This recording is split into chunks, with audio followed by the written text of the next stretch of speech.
Pinakbit. Yan ang pinakbit ni Dancing Pillow Mama. 5, 4, 3, 2, 1.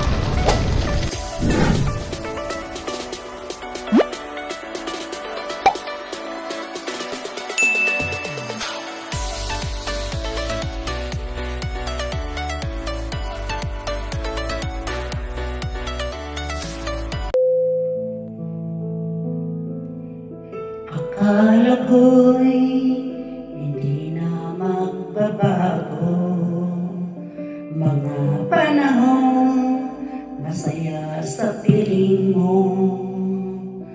Ngunit bakit bigla na lang naglaho? At ako ay iniwan mo. Mga pangakong binitawan mo, walang natupad at sinira mo. Ako'y umasa, hindi ka lalayo. Akala ko'y tapat ang puso mo. Iniwan mo akong nag-isa, lumuluha at nagdurusa. Nagtatanong, bakit mo nagawa? Saktan ako, umibig sa iba. Pagmamahal na ng tanging hiling, at magbalik ang pag-ibig natin. Mahal kita, di ko makakaya mawala ka. Akala ko hindi na magbabago ang pag-ibig na inalay mo. Ako'y umasa, hindi ka lalayo. Akala ko'y mahal mo rin ako.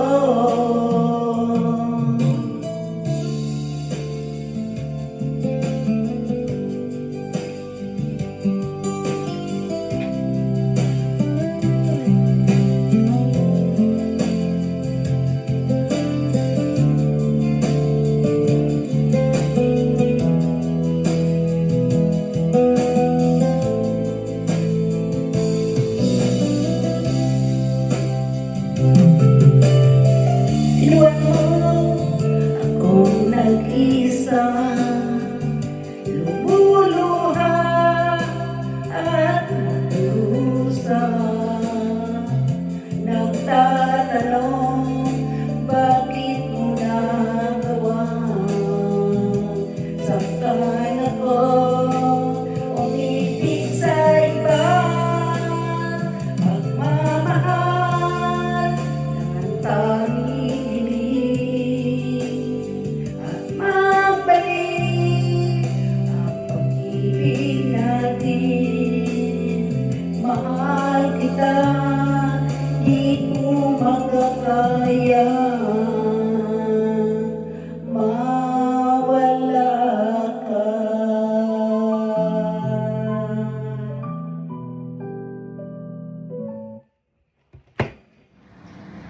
This is Dancing Pillow Mama, guys.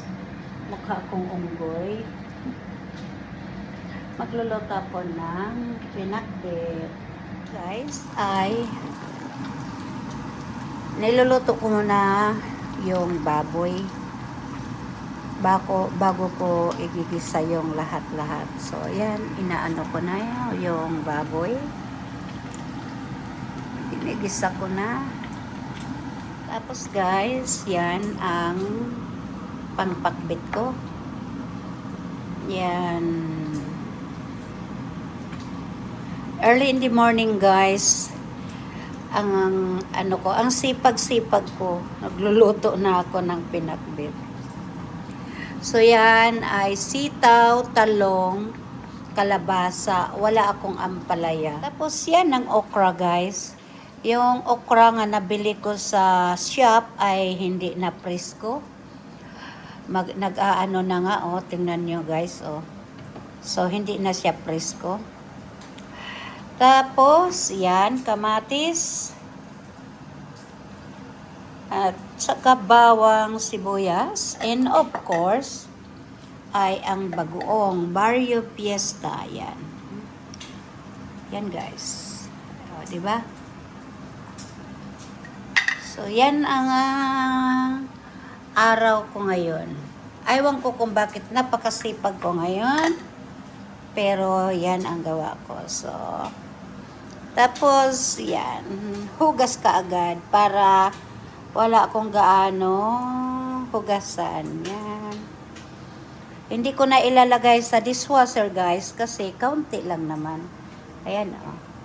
Habang naghihiwa, nagkakapi, ayan, hugas ka agad kaysa iipunin ko pa ilagay ng tawag nito, dishwasher. So, guys, chill lang muna. So, guys, ito na ay tatanggalin ko guys ang baboy kasi yung baboy ay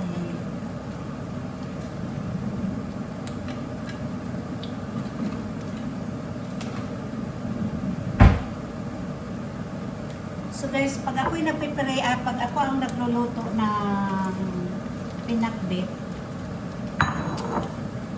niluluto ko muna yung baboy. Gusto ko crunchy. See yun guys, oh. Dali ha. Yes, guys, oh. Gusto ko yung baboy ay, ganun, bago ko lulutuin. Tapos yung mantika ng baboy, yun na lang din ang pinaggigisa ko.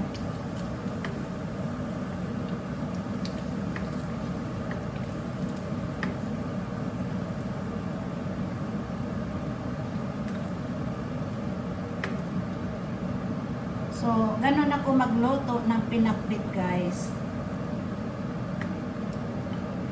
So, ngayon ay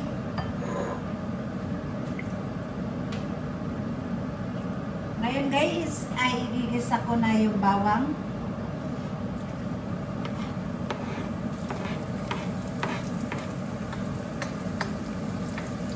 Hindi ako hindi ako tawag nito. Hindi ako cook.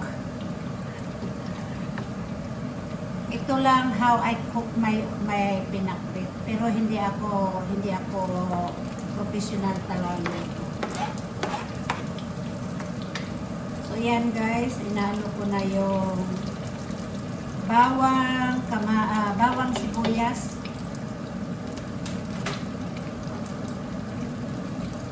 Tapos kamatis. Inaano ko muna guys, yung bago ko ilagay din naman yung kamatis guys. Niluluto ko muna yung yung sibuyas. Saka yung bawang, inaano ko yung bawang yung talagang pinapa-brown ko. Saka guys, so tingnan nyo yung baboy. See guys, yung baboy. Diba? Pwede ko nang kainin.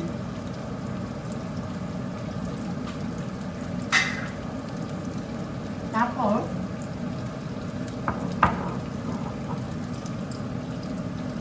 Barrio Fiesta ang gamit ko guys.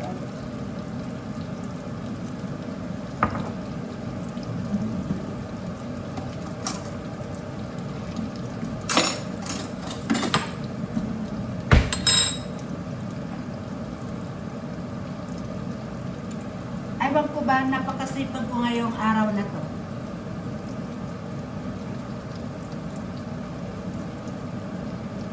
Pag pagising ko guys, kapumpita na ako ng tinatanggal ko yung mga pinaghugasan ko kagabi. Nilagay ko sa dishwasher, tapos yung mga bisimer ko, tsaka yung kaldero na pinaglutoan ko.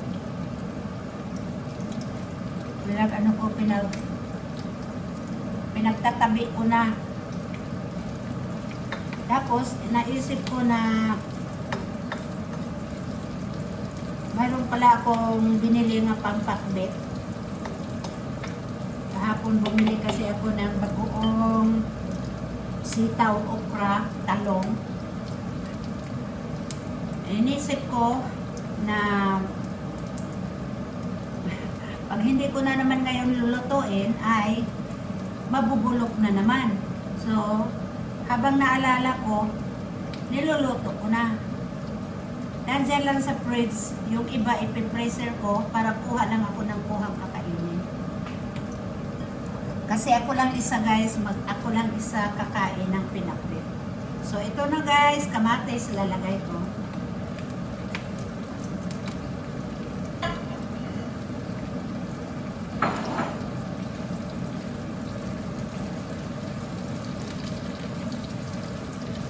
So, ang breakfast ko kasi ngayon guys ay saging at oatmeal. So, pagkatapos ko itong lutuin, maaga pa, makain lang ako ng pinakbet, walang kanin, saka maggawa ako ng lemon juice para ma-maintain natin ang ating katawan na walang tiyan at magsusumba na naman. Pero magbabakyong, gano'n. So guys, tingnan nyo, ready na. Ready na ang ating kamatis at ano. So ilalagay ko na yung baboy. See guys, ilalagay ko yung baboy. So guys, nalagay ko na yung baboy pabalik.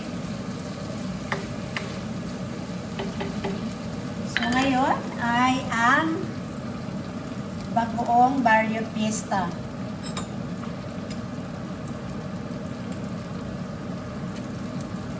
Hindi ko na inaano. So nilalagay ko lang yung mga 2 kutsara. Yung bagoong guys, luto na to.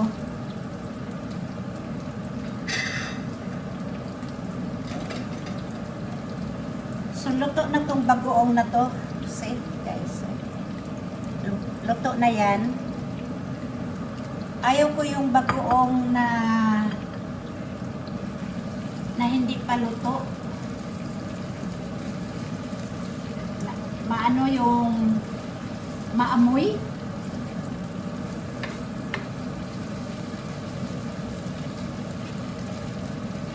Pag maamoy ang niluluto namin dito sa loob ng bahay guys, yung amoy masuffocate. Kaya mayroon akong exhaust fan. So siguro naririnig nyo yan. So kung magluluto ako, sinasak nila yung smoke. Tapos nilalabas nila doon sa labas sa labas talaga. Pero pag nagluluto ako ng bagoong na hindi luto, nandito pa rin sa loob ng bahay. Kasi ang bahay lahat saradong-sarado. So ngayon binuksan ko yung para walang amoy. Sometimes nagsisiddi ako ng kandila. So guys, ilalagay ko na to. So, ilalagay ko na.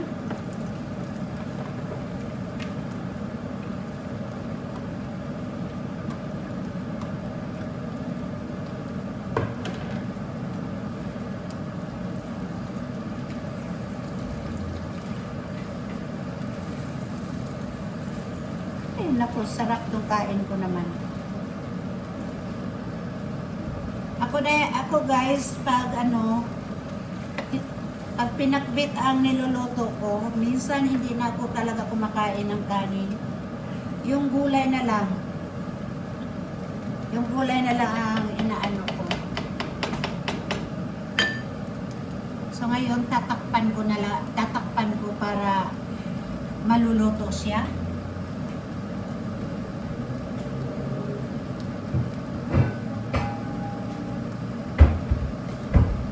Ito yung pagtakip ko guys. So, maghihiwa ako ngayon na yung okra ko. Hihiwain ko na. Kasi ang okra pinahuli ko guys para pag nilalagay ko sandali lang para crunchy kasi pag niluto mo yung mga gulay na yan, ang vitamina nila ay nawawala. So, kailangan, pag ako'y nagluluto, para sa akin lang to ha, kasi yan ang natutunan ko sa mga nutrition. Ang gulay, pag niluluto ng tudo, ang mga vitamina ay nawawala. So, kailangan crunchy lang. Crunchy. Kaya para makakain mo pa rin, nandoon pa rin yung mga vitamina. So guys, ito na, maghihiwa na ako. Aanuhin ko na yung okra. Sinasabi ko sa inyo kanina guys, ang okra ay, ang nabili ko ay hindi na presko. So tingnan mo, so tatanggalan ko yan. Tatanggalan ko lang yung ganan. Tingnan mo, hindi na maganda. Oh, pero okay pa rin.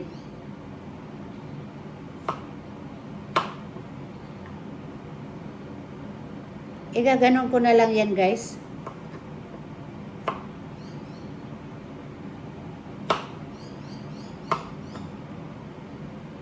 Hindi talaga gaya sa atin ba, guys, na na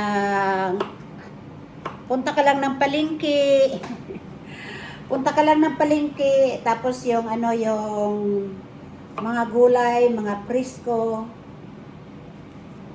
Araw-araw ka bibili. Dito guys,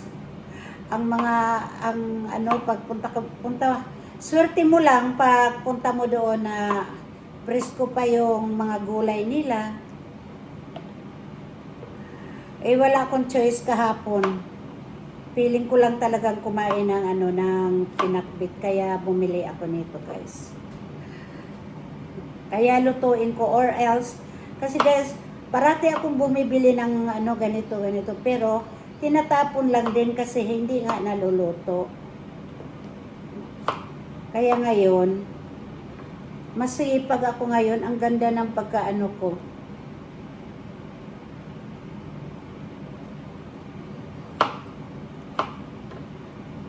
Ang ganda ng ko guys.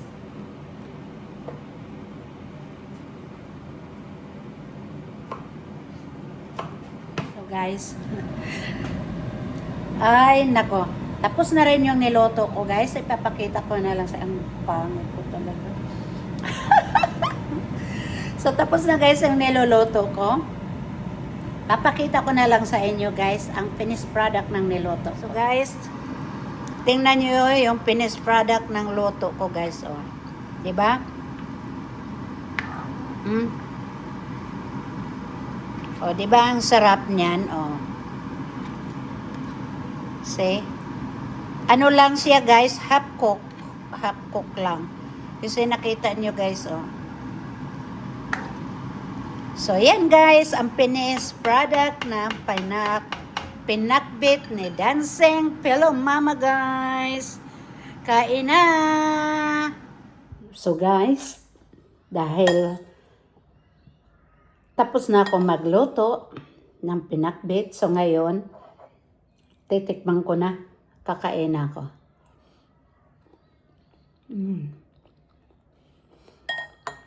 Sarap.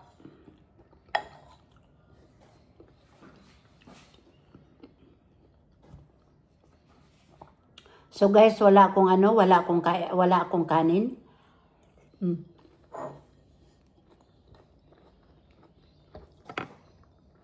Walang kanin, guys.